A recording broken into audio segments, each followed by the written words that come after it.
Let's pray and we'll get started. Father in heaven, thank you so much for the opportunity we have to be here. Thank you, Father, for loving us. Thank you for giving us the word that we can study. And thank you, Father, for the course that it will take us down if we allow it to. Father, break our hearts if we need it. Make our hearts contrite if we need it. Help us to be repentant. Help us to do the things that we need to do so that we can be everything that you need and want us to be. We thank you for the opportunity and bless us, Father, this morning as we study and as we worship you together as a family. It's in Jesus' name we pray. Amen. Okay, if you weren't here last week, we were in 1 Thessalonians chapter 2, and we started looking at verses 1 through 6. And I was telling you that we started talking about, we're going to be talking about spiritual leadership. This is going to go all the way through verse 10. But from 7 to 10, it's going to talk about parental spiritual leadership. And he's going to equate his relationship with the Thessalonians the way a mother and father would approach their. And so I don't know if we'll get there today. Probably not. But that's coming down the pipe. That's where we're going to get in verse 7, 8, 9, and 10. He will look at his relationship with them the way a mother and a father have a relationship with their children. And so there's two things we're going to learn there. You'll learn what kind of spiritual leader you need to be from that perspective and what kind of parent you ought to be. Both of those things we're going to talk about, okay? But here, we looked at the first two. There's 5 of these in these 6 verses that I wanted to look at. The first 2 was, Paul has put his confidence in God's power. Paul absolutely knew where his power came from. He knew he wasn't capable. He knew, and we talked about having spiritual leaders that knows their limitations and know who's in charge, that God's in charge, and God's power is the one that we need to pull off of. The second one was that he had put his confidence in God's truth. I wanted, and I asked you questions every time. What kind of spiritual leader do you want? Now, let me back up just a minute. Every one of you in this room is a leader of some kind. Every one of you. You're going to lead something. Somewhere down the road, you're going to lead something. All right? You may not be an elder in the Lord's church. You may be a mom. You may be a dad. You may be a whatever. You may be somewhere at work, and you have responsibility to lead someone. You may be have grandchildren and that you're helping to lead. You're going to be a leader of some kind. You have to ask yourself, okay, can I apply these principles to my life to make me a better leader? And my guess is yes, you can. Paul is trying to tell us this is what and what he's doing, he's combating, pushback that he's had. He's had negativity, skeptics, out and out liars have lied about him. Okay, and he is doing what he hates to do. He doesn't like doing it. He's going to defend himself in these first 6 verses. And one of the 2 things he did is let's read verses 1, 2, and 3. He says, brothers and sisters, that our visit to you was not without results. We have previously suffered and been treated outrageously in Philippi, as you know, but with the help of our God, we dare to tell you his gospel in the face of strong opposition. For the appeal we make does not spring from error or impure motives, for we're not trying to trick you. And then the first part, it says, on the contrary, we speak as those approved by God, entrusted with the gospel. He knew where his power came from, and he knew what the truth was. He knew, and we started this off with, there was a lot of false leadership and false ideology and false people in his culture. I didn't bring it with me, but I read a little blurb that Dave Massey gave me from a guy named Seneca, and that he talked about what the dynamic was like, and he lived during Paul's time and what the dynamic was like, and it was pretty bad. You can study it out and figure out what's going on, and it was pretty bad. The leadership ideology was awful, in Paul's day. And so what he's trying to do is he's trying to combat and say, hey, this is what true leadership looks like. This is what it looked like from him. And I want to do the third one. Let's look at 4a again. Look at the first part of chapter 4. On the contrary, we speak as those approved by God to be entrusted with the gospel. Now, when Paul starts his ministry, does he know what God's call for him is? Does he know what it is that God's going to approve of in his life? Because this one here is, Paul put his complete confidence in the will of God for his life. Okay? He knew. Turn back to Acts chapter 9. Look at Acts chapter 9.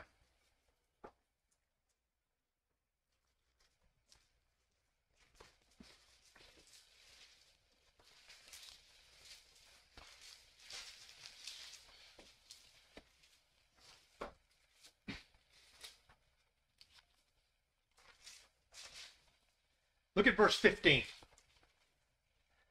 This is Jesus, risen Jesus, okay? This is Paul's account of what happened to him on the road to Damascus. This is the risen Jesus, or God telling Ananias, who he's going to send to Paul, telling him something about Paul. Listen what he said in verse 15. But the Lord said to Ananias, "Go, this man is my chosen instrument to proclaim my name to the Gentiles and their kings and the people of Israel. I will show him how much he must suffer for my name." Does Paul know? You think Ananias told him? Well, if you go to Acts 22, it does. He does. It says he does. He tells him what his job is going to be. He knows what his job is. He knows what God's will is for his life. He knows that his responsibility is to be going to go to the Gentiles. He tells them in one place that he knows that Peter's going to the Jews. He said, "I'm going to the Gentiles." And all of his missionary journeys is out going into Asia Minor and all these places. And so Thessalonica is just one of his stops that he goes to. He knows what his job is. He absolutely knows. How does that connect with you as looking from a perspective of, I'm looking for a spiritual leader, or I'm trying to be a spiritual leader in my situation? Knowing what God's will is in your life. Absolutely knowing what God wants you to do. What he's called you to do. How important do you think that is for a leader? From a spiritual perspective. I'm not talking about just for somebody leading, getting little girls and little boys up for school in the morning. That's not what I'm talking about. I'm talking about the spiritual leadership that you're required to do in every aspect of your life as a Christian. How important would it be for you to know exactly what it is that God's called you to do? How important? How important do you want that in a leader? How important do you want that in your leader? Do you want your leaders, your spiritual leaders, to know where they're going and know why they're going there? Yeah. Do you? Yes. Do you want to know where you're going and why you're going there? Do you? Do you know? Yeah, Robert, go ahead. I would say,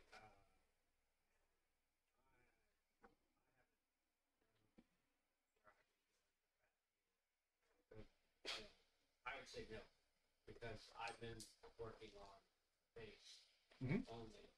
Mm-hmm. So in your life, you'd say, no, I don't need to know that at this point. Is that what you're saying? And I agree with you. Okay? I agree with you. How can I get to, yeah, Brent? I'd say it'd be life-changing because most of us, or I should say myself, a lot of times have no direction as far as what I need to do. Okay. And to be told what I'm supposed to do and have that foresight would guide me so much better. From who? Told from who? God. From God. Yes. Okay? All right. I'm not going to turn over there, but you need to mark this text. You need to highlight it, underline it, put arrows to it. Romans chapter 12, verse 2. It says, "Do not be conformed any longer to the pattern of this world. Be transformed." How? By the renewing of your mind. Then you'll be able to test and approve what God's will is, his good, pleasing, and perfect will. That's what it said. All right? How am I going to know what God's will is for me in my life so that I can be the leader that is going to absolutely go in the direction God? What's sad is I see so many people, they're split and going all different directions. Don't have a clue where they're going. Don't have a clue why they're doing what they're doing. They just, and they're like, Robert right now, you know what Robert's doing right now? He is trying to transform his mind. You think 2 years ago he ever would have dreamed he would be where he is today? Not a chance, not a clue. You don't know where you may be 2 years from now. God may not come up and stick a 45 in your ear and say, "Oh, by the way, I need you to go this way." That's not how it works, guys. It doesn't work that way. Do you believe that you have that it's mandated for you to be a spiritual leader in whatever you do as a Christian? As a Christian. Yeah. Okay? Then it probably would be beneficial to know where you're headed. Don't you think? So that you know whether God's got you, when I started going to the jail, I had no clue that was going to be an option for me. No clue. Then all of a sudden, it was obvious to me within the first year, this is exactly where I was supposed to be. That I had a transformed life. It was getting there. I was going that direction, but I didn't know. It took me about 10 years to really figure out, man, this is where I belong. It took me about a year to figure out it's over. It's over. I can't do this anymore because I'm not being effective here. And it's funny how it works sometimes when you're starting to think the right way, when you're starting to think from a transformed mind, you start to see things from a different perspective. Isn't that what Romans chapter 12, verse 2 and 3 says? Then you'll be able to test and approve what God's will is, his good, pleasing, and perfect will. I'm sitting in a high back chair in the chapel at the jail, and Richard is talking in Spanish. 30 guys. Not one of them speaks English. Not one. And he's speaking in Spanish. He's going to teach for an hour, and they're going to bring another group in and teach for another hour. For 2 hours, I'm going to sit there, and I'm not going to have a clue what's going on. You know what I said? I need to be done. I'm done. There's no need for me here. And in the process, what happened is we had a vacuum of teachers here. And I said, I know what I need to do. I need to take what I've learned and start bringing it here. And ever since then, I've been teaching adult classes. Tried a high school class. That wasn't going to work. That wasn't going to work. No, I wasn't going to teach a high school. That they and me were not going to get along at all. So, but anyway, so I started teaching, and I feel extremely comfortable that I'm doing what I'm doing because God's called me to do this. I believe that. But that came from a trend. I didn't think that 2-3 years into it. I'm going, man, you ain't going to get me in front of an adult class. No way. No way. But here I am doing this. Almost failed speech in high school. So never say, I don't have a clue. Maybe it's because you're not trying the right way. Paul knew. Ananias told him. God told him. All right. Now look at the next one. Look at chapter 2 and the second part of verse 4. He says, we are not trying to please people, but God, who tests our hearts. You know we never use flattery, nor do we put a mask to cover up greed. God is our witness. Okay? My title for this one is Paul as a leader was motivated by the knowledge that God has. Okay? Listen to what he says again. He said, God is my witness. He didn't care how his audience felt. He didn't care.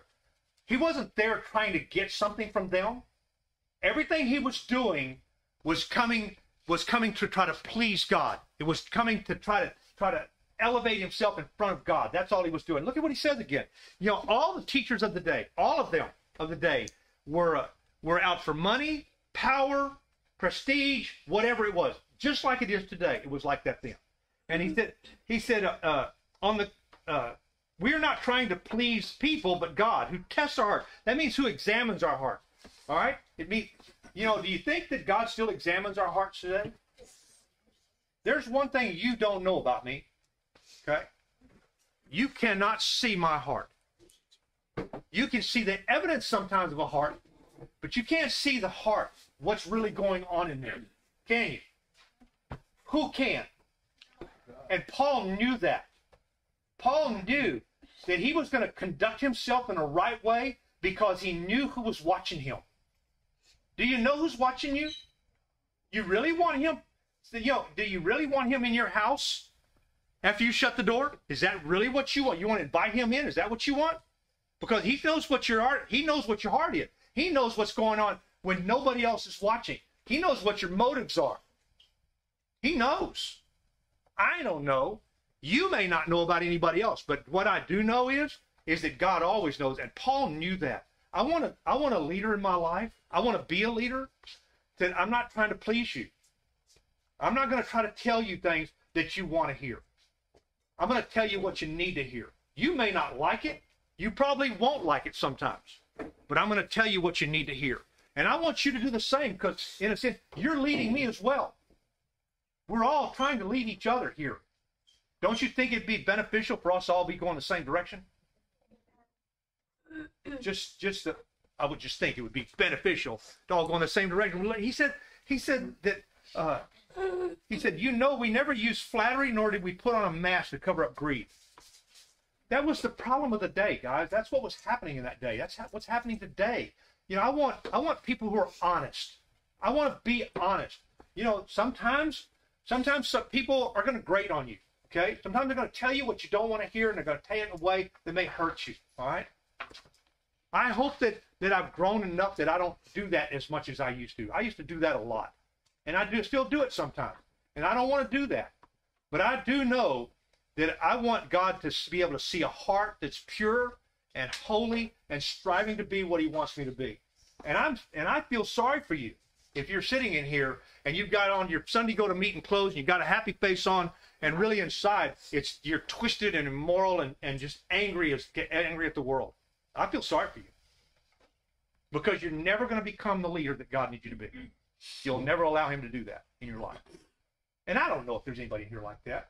I'm just telling you, when you look at these things, and he said, and I asked, why does he say these things? I want God to examine my heart. I want him to find it pure. Don't you? And if he does, then I'm going to be the kind of spiritual leader I need to be. Don't you think? No? Yeah. I think so. And then look at number 6, the last verse 6. We are not looking for praise from people, not from you or anyone else. Even though as apostles of Christ, we would have asserted our authority. Instead, we were like young children among you. This one here, I titled, Paul as a leader was dedicated to bring to God's glory, to having God's glory. I want God to look at me and say, well done. Well done, man. You're doing a great job. I don't necessarily, I'm not doing it. Paul was not doing it to flatter you, to flatter his audience. That's not what he was doing. He was doing, as a leader, as a teacher, you get an opportunity to study with someone or talk to someone or lead someone. Sometimes you only get one shot. Okay? And sometimes you have to, I got a chance to talk to a young man Saturday morning who was here. And he had a specific question. I won't tell you what the question was, anything like that. But I told him, you have no clue what you're doing here. And I said, you don't need to fight this battle. I said, this is a battle you can't win. Don't try to fight this battle. It was something between him and his wife. Okay? And it was something that she wanted, he didn't. And it was not going to be detrimental to the family or anything like that. But it was something, I said, if you get into this dogfight, you're going to lose. You're going to lose.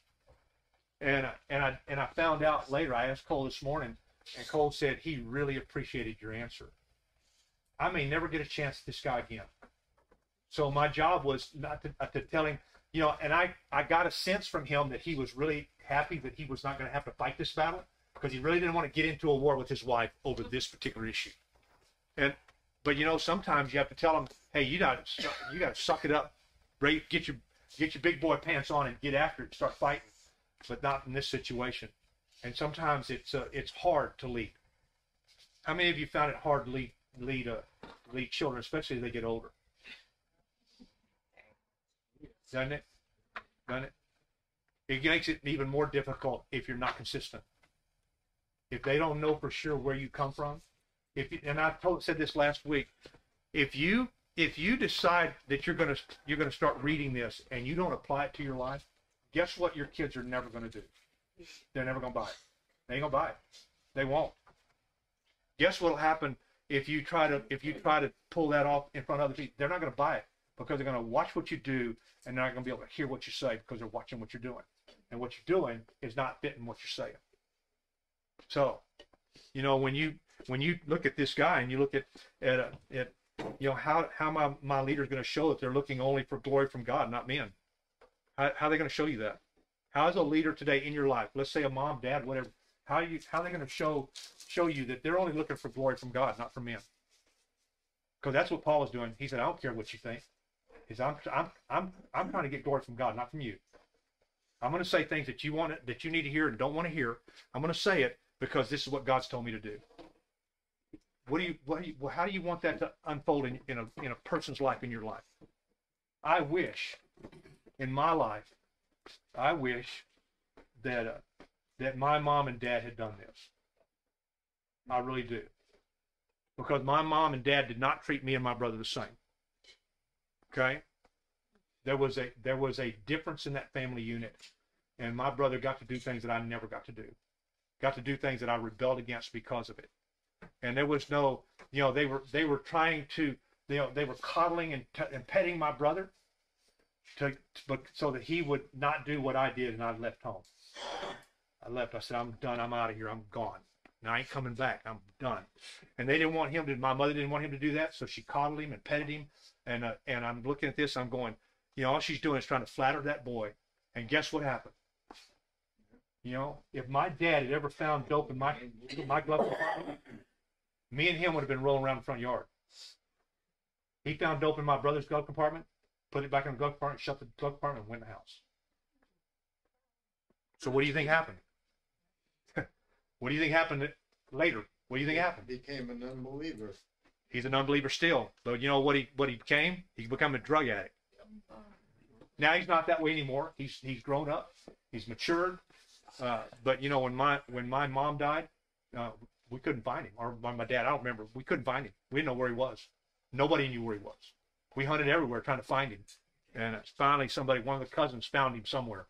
I don't know. But, and that's because what they were trying to do is they were flattering and praising and petting him so they could get honor from him, not from getting honor from God. They didn't do that with me either, but they didn't treat me the same way. And I wish they had. I wish they had been connected to God. They weren't. And so when you look at a leader, do you want a leader that's gonna pet you and flatter you and tell you what you want to hear? Is that what you want? No. Well, I'm not going to be that kind of leader if that's what you want. So don't ask me to be. And I don't want you to be that kind of leader in my life.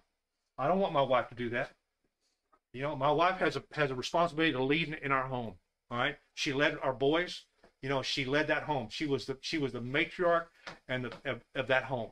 And I needed her to be doing that because God told her to do it, not because she was trying to get something out of it. Because there wasn't nothing to get here, guys.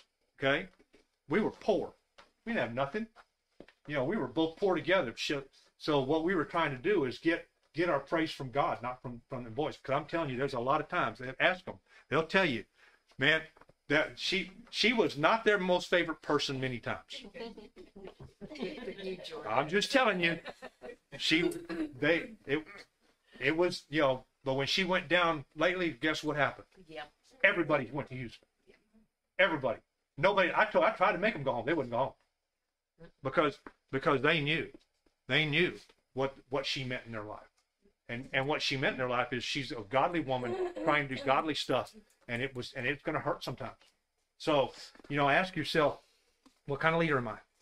Is that what I am? Now I want us to get into we're going to read verse 7 through 10. Okay. He said, instead we were like young children among you. Just as nursing mothers care for her children, so we cared for you because we loved you so much. We were delighted to share with you not only the gospel of God, but our lives as well.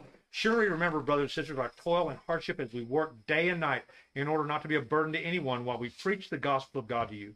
You are witnesses, and so is God, of how holy, righteous, and blameless we were among you who believe. For you know that we dealt with you, each of you as a father deals with his own children, encouraging, comforting, and urging you to live lives worthy of God who calls you into his kingdom of glory. My mistake, it was 7 through 12. I want to stop and just look at this for a minute, okay? I'm not here to badmouth, elevate moms, okay? I'm just going to tell you what it says. What is he saying? He said, I did this like a mother does. Okay, what is he telling them? I think look at back at it and see. Just as a nursing mother cares for her children, so we care for you because we loved you so much. Okay? Now, I think there's a couple of things here. I mean, it's pretty obvious. In most instances, mothers are very gentle. They're very kind. They're very loving to their children, right? Would you say, I'm not a mother, guys. Y'all going to have to help me here, all right? Y'all going to have to tell me if I'm right or not. Paul says, I became the kind of leader like a mom. What would that look like? What would it look like? How does a mom, because I ain't never been one, and I was gone when this was happening in our lives. I was working, gone, doing stuff, okay? Hunting, whatever, I was gone. So what did that look like? David? He's trying to be protective of the believers Okay. in the church. Okay. Anybody else? What do you think? What do you think of, from a mom's perspective, because I told you, you're going to learn two things here.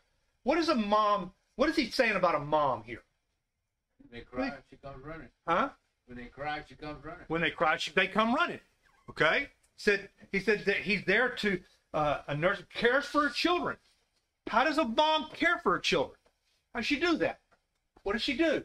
She takes care of their daily needs. Okay, takes care of their daily needs. Do you understand why there's a problem today in our culture today when both parents have to work and both parents and the child sometimes has to go? And I'm not saying this. I'm just telling you. When we get away from the biblical plan, it starts to become a problem. Of course, we had that happen to us. I lost my shop. She had to go to work. Fortunately, I was working at home then. I started working on cars at the house, and then eventually got my own building again and built another building. But we had it very fortunate because my boys could be there with me all the time. So with one of us, so I had to be a stay-at-home mom sometimes. I still don't know what it's like to be a mother, though. I never did. What it looks like. I mean, I watched it, but it's not the same as being one. And Paul said, that's how we work with you. And look at what he said again. He said, just as a nursing mother cares for her children, so we cared for you. Can you envision that of a leader? Caring for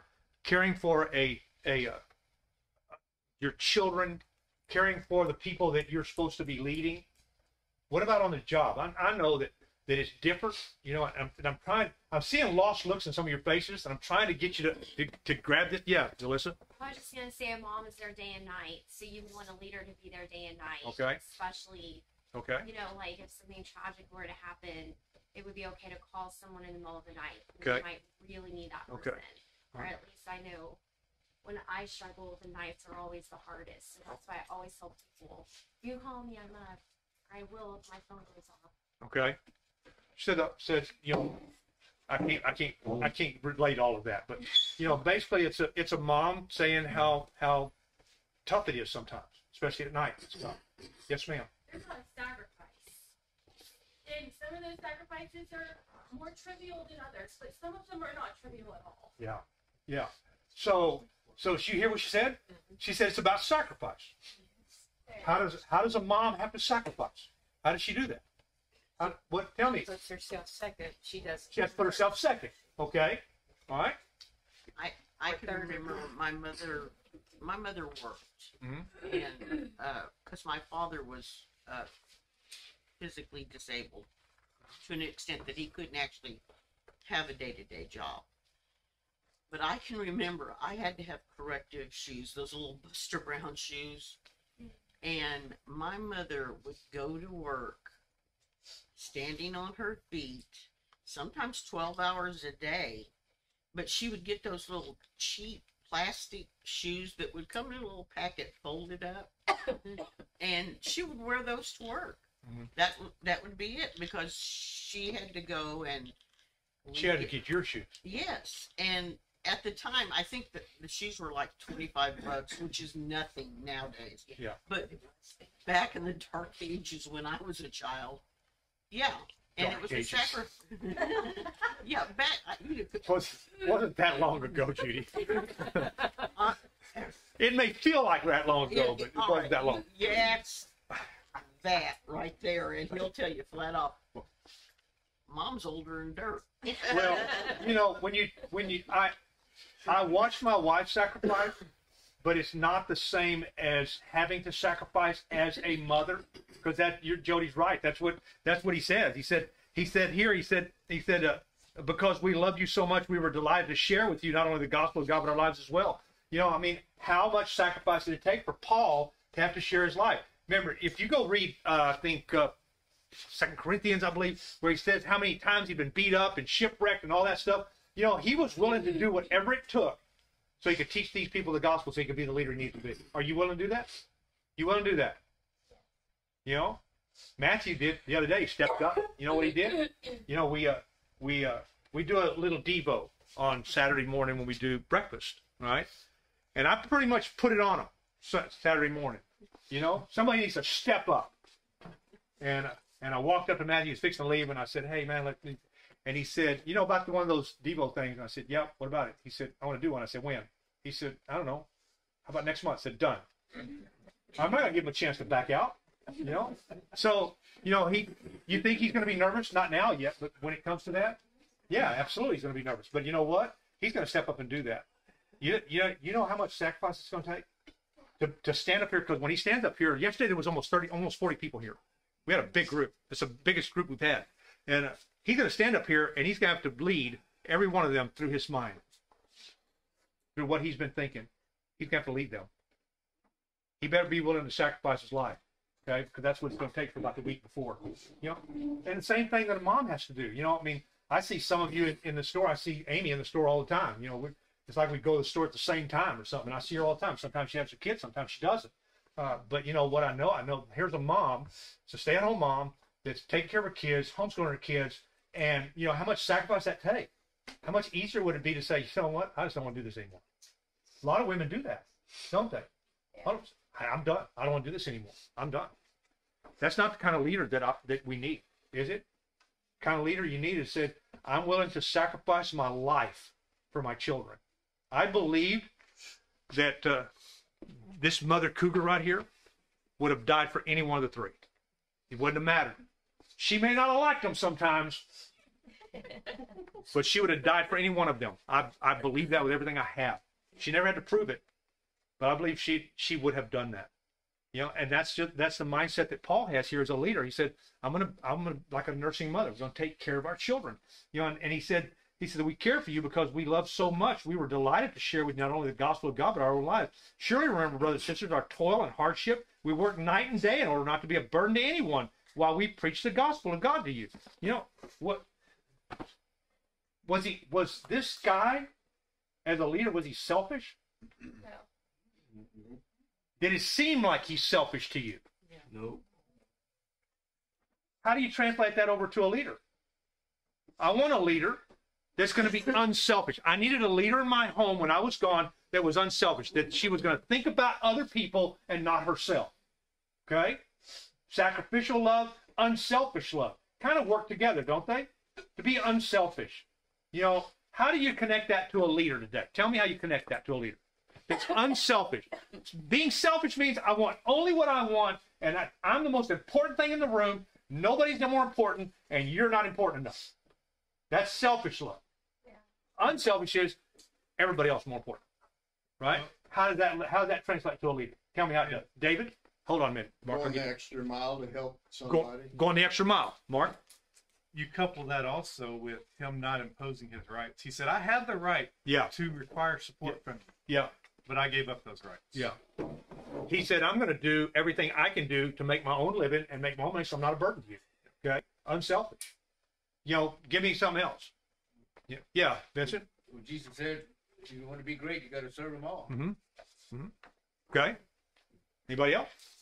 I mean, I've seen leaders here, not just shepherds, all kinds of leaders here, give up their days. You know, I've seen this guy, you know, completely unselfish, give up his time, give up his day. You know, one of the reasons this project's got to get done, because he's not getting any younger, and if he puts down final plank, you know what's going to happen?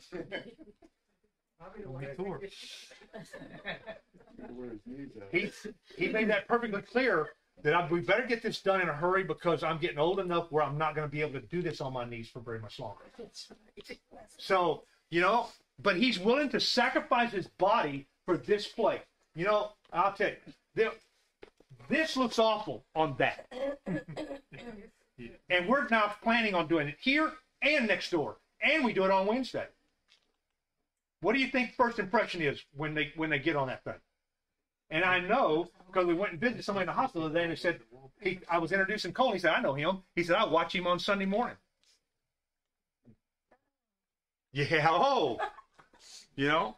So you never know what impression you're going to give, and that's one of the reasons this thing's got to be, I mean, at some point, it's got to be to some way, because the impression, you know, we want to have the ability to do this in every room in here. Every room in the foyer. So wherever we are, we can puck it in and we can start recording. And do live stream or whatever. That's the 25th century that they've taught me about. You know, didn't have a clue before Cole got here.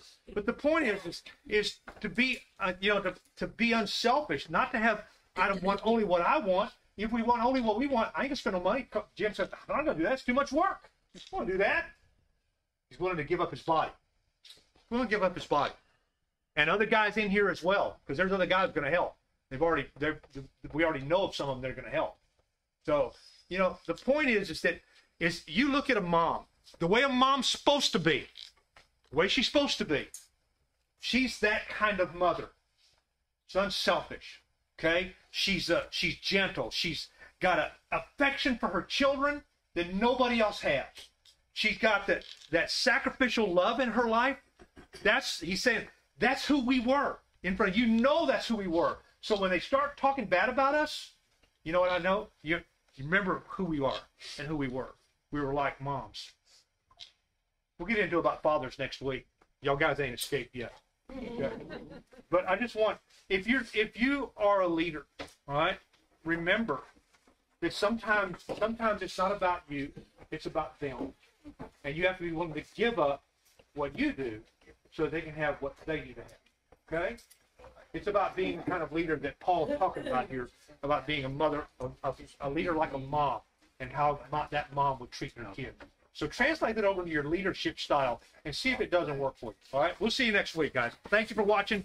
We'll see you next week.